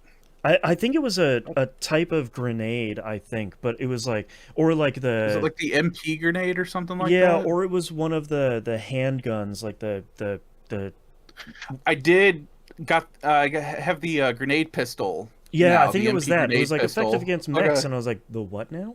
The who? Yeah. I'm gonna run into what later? So the boss fight starts, and because I wasn't expecting a boss fight, I have a bolo and a Yep. tranquilizer sniper rifle. Perfect. I'm like, this is gonna go great. And Yep. this is like full on 12-story tentacle mech. Yeah, it's huge. Luckily, it starts throwing stuff around, and it's like, oh, here's an assault rifle, here's a shotgun. Yeah, and like all right, other sweet, I have players are tossing stuff from you out of the tar. Yeah, Mhm. it's like, all right, sweet, go and pick this crap up, and I just start going ham on this thing, and I'm doing a fair amount of damage, but it is running around and just like grabbing buses out of the tar and throwing Yep. them at you. And throwing like And- 4 tentacle mech arms at once and slamming them on the Yeah. ground, like it's intense, man. And it kind of got to a point where it's like, all right, I'm gonna shoot the bright red glowy thing Yes. because my Yep. thousands of hours of video game experience say that I should be Right. shooting that, and And- then that blows up. Dollman will and then- tell me if it's a bad idea. Yeah, exactly. But then that blows up. It takes a huge hunk of damage, but there's nothing else glowing. And I'm like, so do I just shoot the body now? Right. So I'm sitting there shooting it. I shoot the tentacles a couple times, like, oh, that's doing more damage. So I blow off one tentacle, blow off another one, and then I win the thing. And I'm like, all right, that was fun but horrifying because I came in unprepared for this Right. kind of encounter. And also, like, the lady at West Fort Knot is like, what the hell was that thing, man? It's like, you think I have any answers? Yeah. Do you think Oh, yeah, Sam and- Porter Bridges knows literally anything about this world? No way. And the funny thing being, it's like, well, we're gonna analyze that arm because it leaves like a giant tentacle arm there when Right. you blow it up. And they're like, well, we're gonna analyze that arm since it attacked us. And I'm like, us? There was no us. It was fighting me in the parking Yeah, lot. you were like, safe where in were this you? thing, man. Like, Yeah. yeah. So I get them connected to the network and all that fun stuff. And then I hit this thing because I've been taking this truck all over the place with me because I made like several runs with the lone commander and the musician and Right. between everybody that was there with this truck. And I'm like, all right, I gotta fix this thing because it's starting to die on me. And then as I pull in, it's like, oh, you can't fix enemy vehicles. Oh, no. You Like can't the repair and brigands' you can't trucks. store. Oh. And I'm like, what? I stole this thing fair and square. How Like, dare come on. you? Yeah, so it's like, all right, I had to park that thing out to pasture. It's like, I guess I'll build my own at some point because I Right. haven't even really used my trike that much. Right. I'm just mostly hoofing it around. And yeah, that's where I'm at. I'm at West Fort. Do I have any other fun stuff? You're kind of at the point Oh. where the game is like taking off the training wheels, and it's like, okay, connect Australia, man. Like, just start. Yeah, you got the 'cause- stars on these shelters. Let's go. The main mission that it's having me do now is basically like, hey, this West Knot Fort doesn't have any supplies because they got cut off with the BTs and everything. So now the objective is, hey, you need to get this monorail energized to get connected to this northern mining area. Right. And then you need to come back with supplies so that way they can craft or they can build the thing that they need to build so that you can go on to your next drop off at the Right. next location. The standard Death Stranding, like, go 2 steps forward to come 1 step back to go 4 steps Yeah. forward. And I'm like, all right, yeah, I'm cool with that. I'll I can do check that. out this monorail thing. Yeah, Yeah. maybe I'll get better equipped next time so that way I'm not fighting Can't- mechs with a tranquilizer. Can't wait until you build the monorail. It's one of my favorite things in this game. I'm super looking forward to it, but it's Yeah. all the weird dumb crap that I've been able to do, and Yep. I keep hitting this weird spot every time I go back to the lone commander. I don't know if it's because that area is just designated for BTs now, Mhm. but I'll get to him and it will start to rain. And if I continue, trying to think on the map, if I continue west from him, it does that whole blood mist, like everything turns like Right. reddish and Right. foggy, and then all those massive BTs show up. But if I go the other way, it stops raining. Yeah, it's like a and I don't very have to worry small about area. BTs. Yeah. Yeah. And I did fight a couple of those big BTs. They were taking like 4 to 5 grenades, blood dang. grenades to take out. Yeah. And it's fine if they're in the way, but there was definitely one where it's like, oh, there's 3 of them here. I'm just gonna go backwards and then cut all the I'm way gonna around. go way around. Yeah. Because those things are just horrific. Because when I drove up to the Lone Commander with my truck one time, I didn't realize, because like all of a sudden it just shifted. Like I went from it being sunny to all of a sudden it was raining to all of a sudden everything was red. Right. And there was like loud noises happening. And I couldn't pinpoint where anything was, so I stopped the truck, and then all of a sudden it sounded like there was something really loud rushing me from behind, so I just bolted back to the time shelter. Yeah, and that cleared that, so I'm like, I don't know what was about to happen there, but I don't want to find out what was about to happen.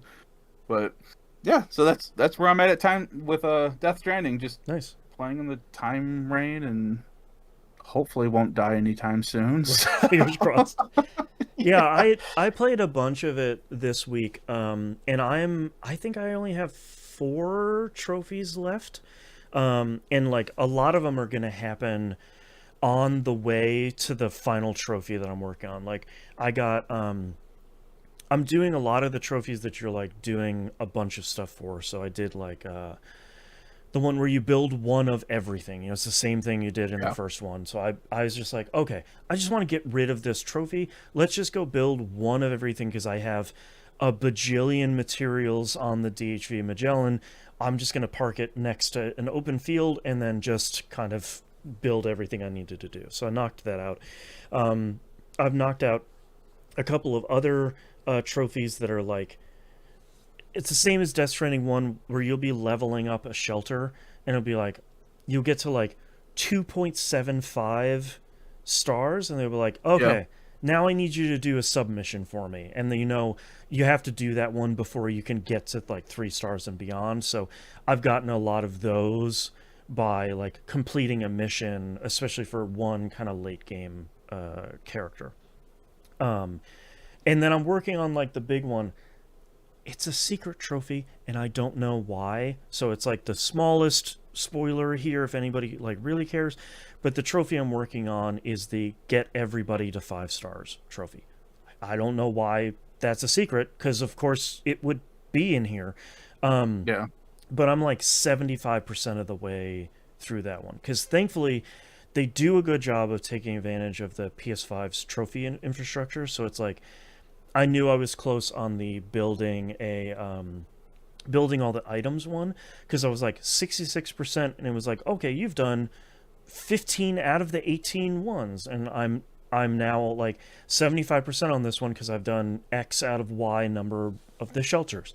So like I appreciate that I don't have to go around the map and be like, okay, I've done all these. Okay, so I have X number left. It's just like, yeah, man, here are the ones you have left. Nice.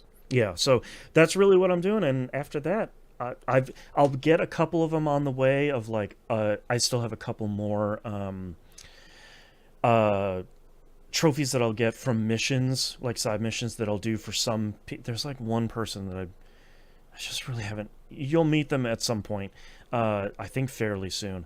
And it's sort of like, okay, I gotta go do a mission for that dude. Okay, sure, fine. I think I have like 2 more trophies to get from that person, but a lot of them are really pretty straightforward. So it's just a lot of like delivering on my road infrastructure that I've built, and delivering all over the great nation of Australia, and getting everybody 5 stars. So a lot of it is like, I'm putting in a podcast and just making my deliveries. I'm going to keep on keeping on. So that's, I feel like I'm getting pretty close. I think a lot of that stuff is all going to fall into place kind of at once there at the end. So, yeah. My only other game this week is Destiny 2. I still have not finished the campaign, which, again, I feel is like a damning condemnation of this expansion more than anything else.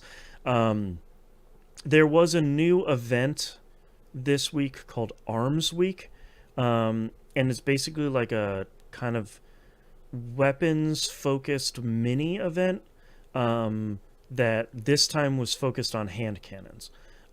So they like give you a new type of hand cannon as part of this. I don't even remember what the new type is called, but basically it's a short-range hand cannon that is essentially a shotgun.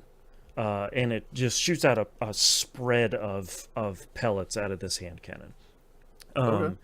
It's pretty fun. It's not really the thing I like.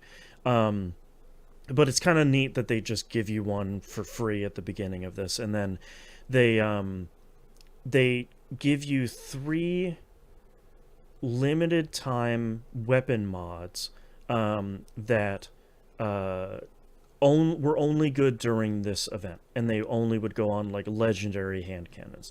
One of them was like, you draw faster when you're aiming down hip fire. It's like, I don't care about that. One of them was like, you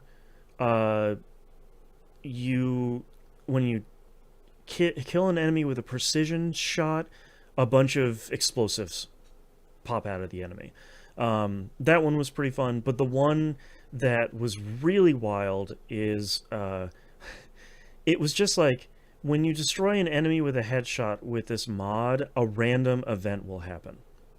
And I was like, okay.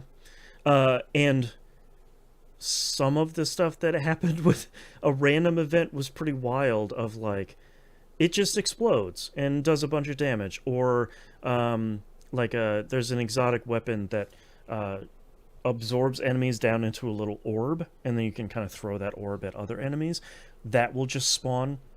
Or like a giant extra sized stasis crystal will spawn.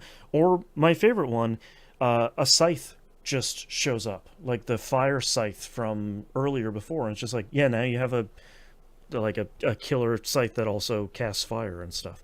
So it's kind of fun to see them doing a little bit more interesting stuff with some of these limited time events. There's also that heavy metal event that will be coming back, where it's the Briggs, the big mechs versus the tanks mode. Okay. That's supposed to be back at some time too. So it's nice to see that they'll have more of these events other than like Trials of Osiris and Iron Banner.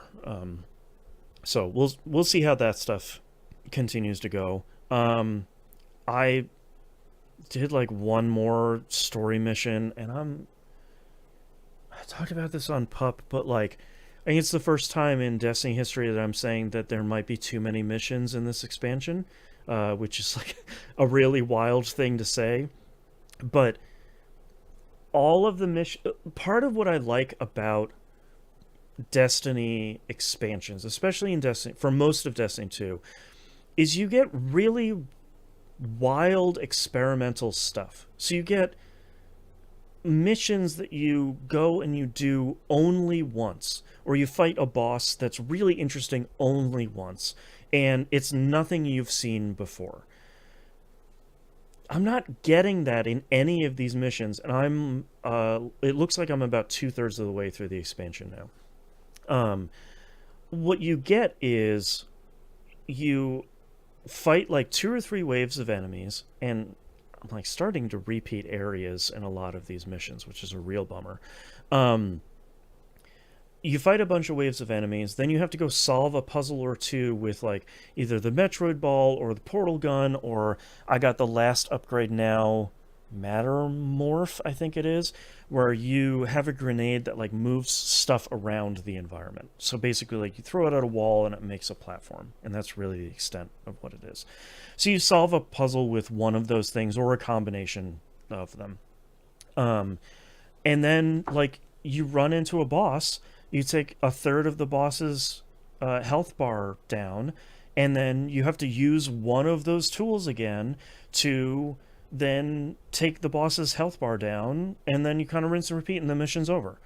And it's like, okay, cool, but like, where's my fun, kind of exciting thing? Like, where's the cool combat stuff? Like, where's the cool bosses? Where's the mission that takes you to 4 or 5 different areas throughout a like really lengthy, big, long mission? Or where's the one where you're piloting a tank for a really long time? Like, there's just none of it there. And I would be okay with that if on the other side of the expansion you unlocked a whole bunch of stuff. but you don't. You don't unlock anything. Like, there's nothing waiting for you on the other side of this campaign. There's just an empty planet with no other players and no activities to do. And like, before anyone says like, oh, you can bring your friends there, cool, none of my friends are playing Destiny 2 anymore, because either they didn't make it to the final shape, which I get, or they've stopped after the final shape, which I get. So like, the only people that are on my friends list are content creators that you watch on YouTube, or other people that are working with the API to create third-party sites like I am. So like, that's the only people left, man. So like, it's really frustrating, and it's really frustrating to see Destiny be in such a bad spot after about 3 weeks ago it was in a really good spot.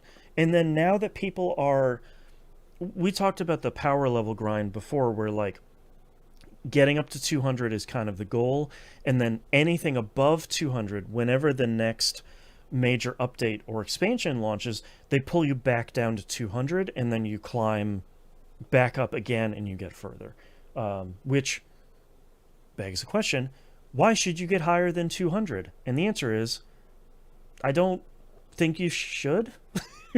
Because like, it's different than before, where it's like, okay, you got up to 1900, and then the next season comes out and the new cap is 1950, but you stay at 1900. Like, you only have to get those 50 extra. People are now finding out that to get to the highest level of gear, because they do like a tiering system now, and the higher tier weapons and armor you get, the more stats and talents and stuff they have on them, and the stronger those stats and talents are. To get tier 5 stuff, you not only have to be over power level 400 now, and doing the hardest endgame stuff, but you also have to be doing the Guardian rank stuff to like increase your Guardian rank. So like, before in Destiny, if you wanted to get like a really cool, powerful Nightfall, like a Grandmaster Nightfall Adept weapon, all you would have to do is go do the Grandmaster Nightfall, and depending on what difficulty you did, you'd either get a guaranteed drop or you get a chance for it to drop. But now, you don't even have the potential of getting it until you do a whole ton of content to get your power level high enough. But then, because of how Destiny is set up now, you can never over-level content, because every piece of content puts you at a power delta compared to your enemies. So every piece of content, you are at a minimum 10 power level weaker than your enemies, no matter how powerful you are. So it's like, why would I do any of this if I can't go into any content and feel like I am powerful at any point? And you can, there is content that doesn't have the power deltas, but it's the old content that isn't in the portal that doesn't drop the new gear. So like, why am I doing any of this? And like, not only are they going to take away a bunch of your power later, but like, the majority of the content in the game isn't in the portal. And that's not even counting the content they deleted from the game years ago. So like, they're taking a small sliver of the game that's left, and it's just like, what are we doing here, really? Like, for once, sounds like maybe you should have delayed this expansion to put the content in the game, Bungie. Like, and like, yeah. Or maybe don't fire a whole bunch of stuff. Right. And like, it's really frustrating because like, the game is in the worst state it has ever been from a stability standpoint because they fired all their QA staff, but they still have hundreds and hundreds of employees there that are still working there. So it's like, why does the game feel so threadbare and empty at the moment when you didn't even put all of the content that was in the game before into the game? And then, like, they put an old mission type, the coil, into the game this most recent week. So they are putting more content from before into the game, but there's no matchmaking with that activity. And whether that's a bug or not, I have no idea. I don't have people. Nobody has their friends list populated anymore. So, like, you can't put content into this game that doesn't have matchmaking. And a bunch of people will probably say, like, oh, you can still use the Fireteam Finder in the game. Cool. I shouldn't have to. Like, that should be the kind of end game PvE or PvP stuff. It shouldn't be the thing that 3 people with no mics can go do. Like, it's really frustrating because for the first time in a really long time, I feel really defeated and I feel really discouraged to play this game that I'm like the last defender of. And it's because none of the choices they have made in the game feel like they are made to keep people playing the game in a positive way. And it all feels like, to be kind of crappy about it, it feels like it's just there to be like keeping your player retention numbers up. And I really don't like talking about like the conspiracy theory of like, oh, it's just getting people to open the wallets and getting people to play. But like a lot of this stuff for the first time feels very blatant about that. And it's in real stark relief because all the stuff that Nimp and I have been talking about for the Division 2, that's a game that has been running almost exactly as long as Destiny 2 has been, and that game respects your time way, way, way more. You know, listen over the last couple of weeks where we've been talking about Countdown just showering you in dozens of loot drops in 15 minutes, and then you feeding to a frightening and kind of addictive way. Right, and then you like feeding that into 3 or 4 systems that are rewarding you for your time investment in the game. And they're like, oh yeah, Countdown? Yeah, we meant to like drop like 30 weapons or pieces of armor every time you run. Like, yeah, that's the intended thing. And then to go play Destiny 2, where it's sort of like, oh yeah, like all of these content creators and all these streamers are doing the same thing that the community is doing, where you're running one mission over and over and over again, and every time you clear it, you're getting maybe one drop that's one power level above. So, and like you're doing that, getting from like 200 to 450. Like, what are we doing here? It's baffling.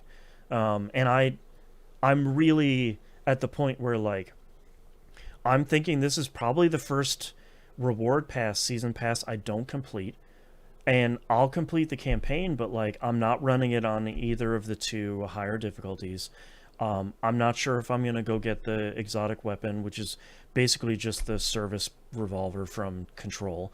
Like, I don't want to do any of that stuff. Like, the game, none of my time investment feels like it is respected or rewarded at this point.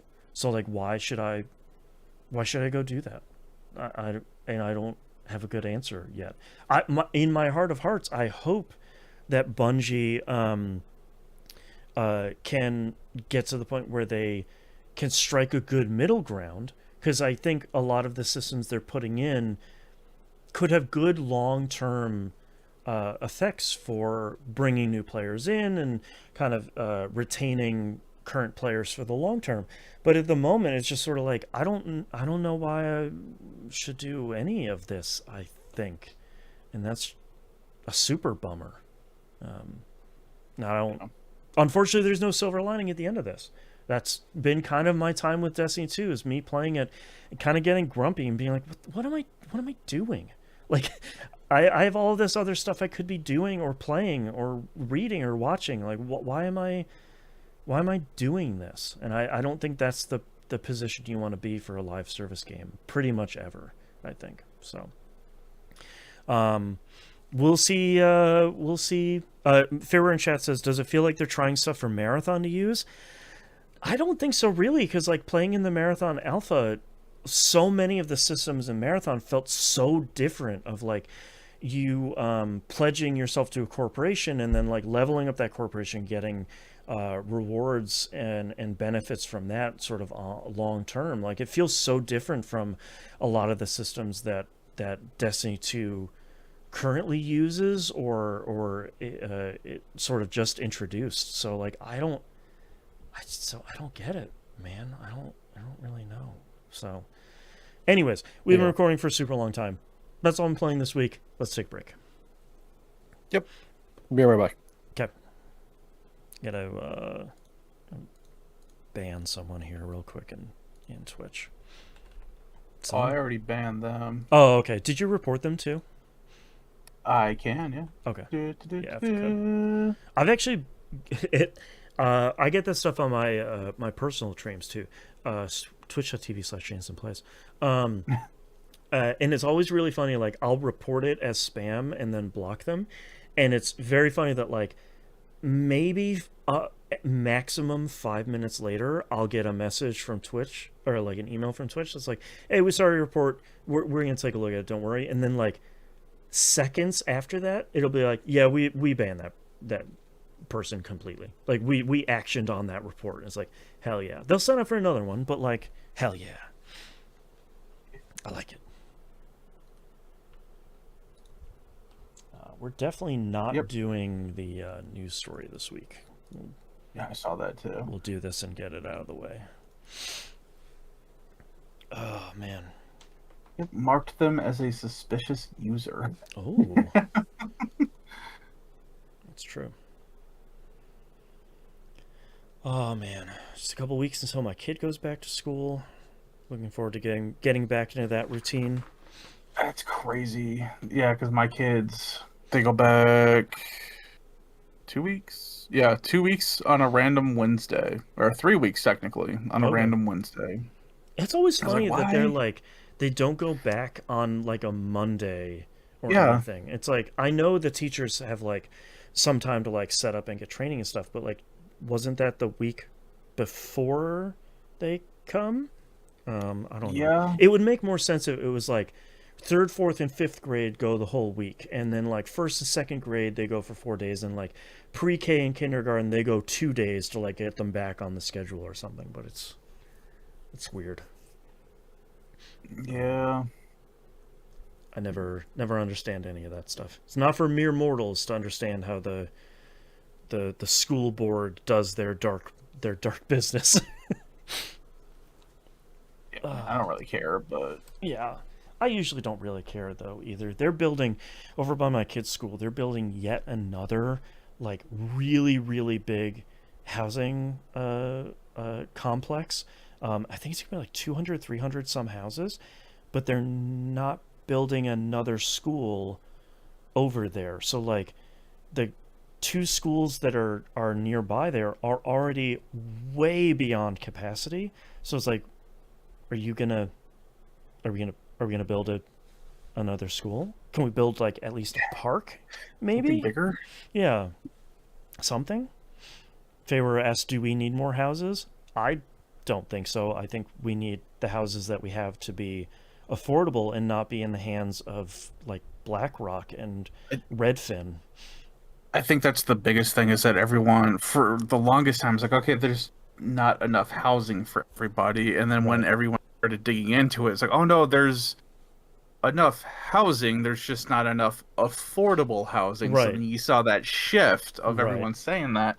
But yeah, it's like you see all these apartment complexes, like especially in my area, that are going up. They're not building apartment complexes for like Section 8 or, you know, single moms. Right. They're building apartment complexes with like gyms built into them, Right, and and like million what looks like could dollar. be stores. Oh, yeah, Yeah, and it's like, why? Who the hell are you building this for? Certainly right, not anyone that lives around here.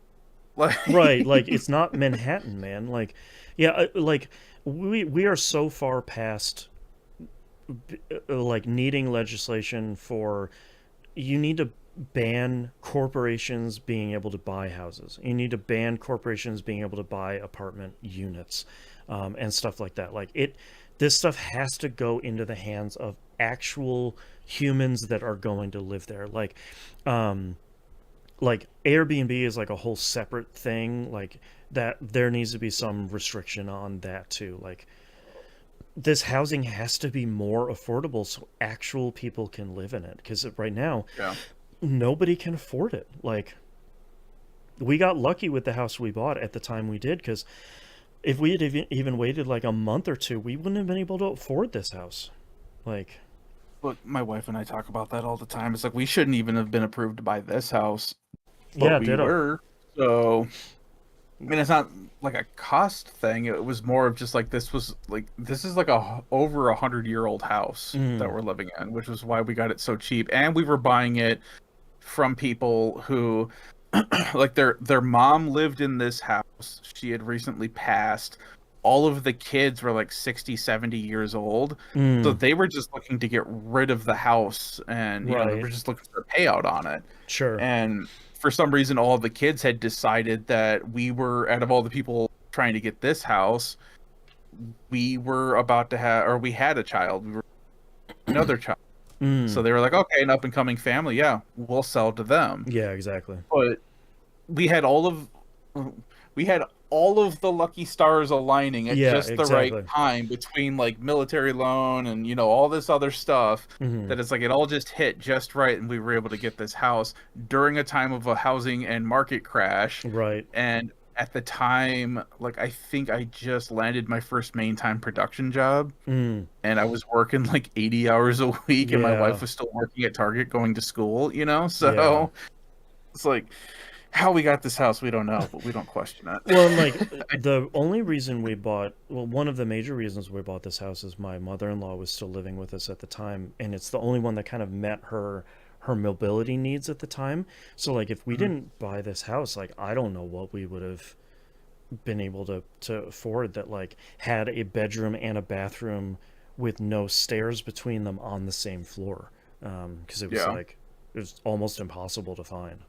So it's wild. Yeah, in favor, 80 hours didn't happen that often, but it did happen. Right, like more it than I happened wanted at it some to. point. Yeah. Well, I know I can definitely say that for most of a 3 to 4 year span, I was around 70 to 80 hours a week. Oof. That's A really week, rough. not 2 weeks. Right. A week. Yeah, That was Monday through Friday, no time off, 12, 14, 16-hour days. Like, it was horrific. Yeah. Alrighty, are you guys ready to wrap this guy up with the quickness? Sure. Always with the quickness. All right. Let's start releases in 3, 2, 1.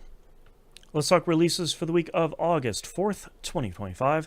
Wander Stars comes out for Switch and PC. This is a really... This is a turn-based RPG with roguelike elements, because I think they all do now. But stylistically looks really, really cool. You should go watch the trailer to hear a dude that is doing the most Dragon Ball Z narrator voice possible. It's really great. And it's a game where you craft attacks by combining words. So like super and fast and punch gives you super fast punch. Like wide fire and kick gives you a fire kick that hits everybody in the enemy party. Like it seems really, really cool and has a very cool like 90s anime style to it in a way that is really fun. So that is Wander Stars. Go check that out. Next up is Gradius Origins. Comes out on PS5, Series Console, Switch, and PC. They say this is 18 versions of all 7 arcade titles in the series. including the first ever appearance of Gradius 3 AM show version on home consoles. It's all of the Gradius games that you would want. Salamander 3 is in here for like seemingly the first time really ever readily available, so it's really notable for that. But it has a bunch of quality of life stuff of like, here's a rewind feature and here's a replay thing, and they have an easy mode too where it kind of slows it down and it shows you the like bounding boxes for the projectiles so you can dodge them a little bit easier. Oh, so that's sweet. it has a bunch of really cool things there, and they have the thing that I like that a lot of these versions are doing of like, here's this game and here's all 7 versions of them from across the world that have ever been made, and they're just selectable from a menu. I think that's super cool. I like seeing more and more collections doing that. I was say, R-Type was the only one that I had ever Yeah. played of these games, and Yeah. I almost picked up that collection that came out a couple years ago because I was like, That's a I want to cool relive my collection. childhood. Yeah. And then I remembered how difficult and hard Yeah. those things can Yup. get. Yeah. Next up is Ritual of Raven. Comes out on Switch and PC. They call it a cozy story-based farming sim, except you don't do the farming yourself. You collect and enhanced like magic-based constructs, and they grow and maintain all of the stuff in your garden. So it's a lot of like meeting people around town and befriending them and improving your garden to then have your constructs take care of this stuff for you and kind of improve your garden like that. So that seems pretty cool. It has a pretty cool style. It looks a little bit different than I think a lot of these games look. It's a little bit more witchy than some of this other stuff. So that seems neat. Neat little twist on things that we usually don't see. That's Ritual of Raven. Next up is definitely the big release of this week. Mafia: The Old Country comes out on PS5, Series consoles, and PC. The prequel to all of the Mafia games, taking place in the early 1900s. I think this game looks cool. I think you kind of know what this game is gonna be based on all the other ones, but it's been long enough since Mafia 3, and I think this looks like kind of a pretty cool big budget one of these. So not like I'd say, is Mafia this 3 was, their but- is this their Red Dead Redemption version of Mafia, just like Red Dead was for GTA? Yeah, maybe. But yeah, this looks pretty cool. So I know someone in our fantasy publisher league has this. I'm sure. I don't remember who does, but I'd be surprised if this one didn't review very well based on how glowing the previews have been already. So Yeah. that's coming out this week. Next game here, a game I hadn't seen before, Hidden Memories of the Gardens Between. Comes out Quest 2, Quest 3, and Steam VR. You might remember the Gardens Between as a cool, like, rewinding and fast-forwarding time puzzle game in these almost like diorama things. Yeah, it was a pretty solid game. Yeah, it's a very cool game. If people haven't played it, it's a very, very fun, cool little puzzle game that's not super long. But they have kind of revamped and expanded this game and then made it into a VR game. So you kind of manipulate the entire world using your hands and doing all the puzzles by doing your kind of VR hand gestures. So that seems pretty neat. I'm also guessing this game must have done well enough for them to kind of revisit it in a totally different way. But that seems pretty neat. I'm kind of surprised that they're doing that. So that's the Hidden Memories of the Gardens Between. Next up here is a game I hadn't heard about until today, but is super duper charming, called Tiny Bookshop. Comes out on PC and Mac OS. It calls itself an ambient narrative management game.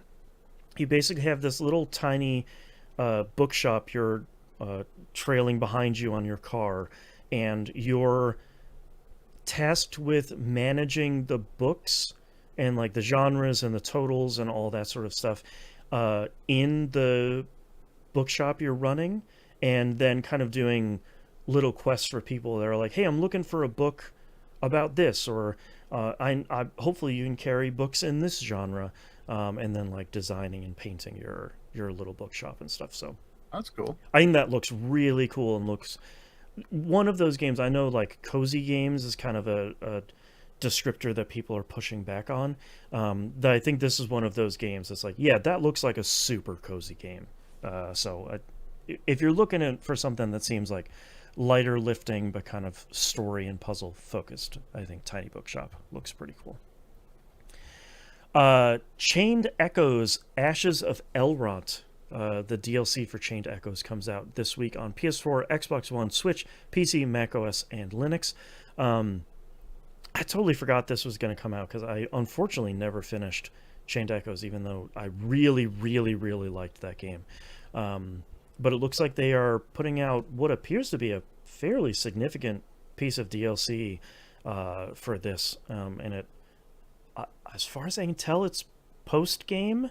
And it looks like it's kind of continuing some of the story that was in the first game.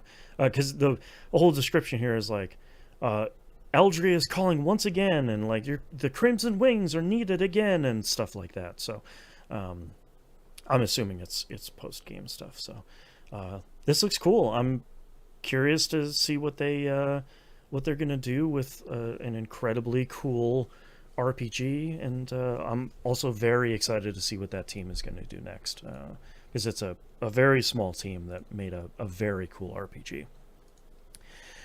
And last but not least here, Drag and Drive, which is styled as Drag Cross Drive, is coming out on the Switch 2 this week.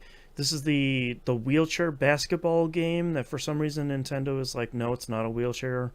It's like a motorized two-wheeled thing. It's like, dog, just say it's a wheelchair. Like we just saw them use their hands on the wheels to... Right.